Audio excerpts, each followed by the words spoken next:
Hey everyone, welcome back.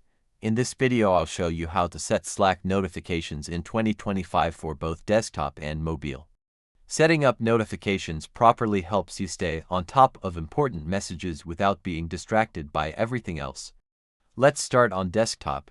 Open Slack and click on your profile picture at the top right corner. From the menu choose Preferences then Notifications. Here you can choose to get alerts for all new messages, direct messages, or only mentions.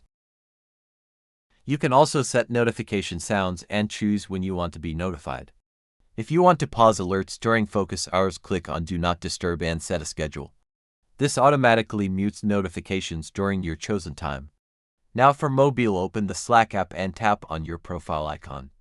Go to Notifications and make sure they match your desktop settings. You can choose to get alerts for mentions only or for all messages. If you're using both devices, Slack will send notifications only to the one you're active on so you won't get duplicate alerts. And that's how you can easily set and manage Slack notifications on both desktop and mobile in 2025. Don't forget to like and subscribe, and I'll see you in the next one.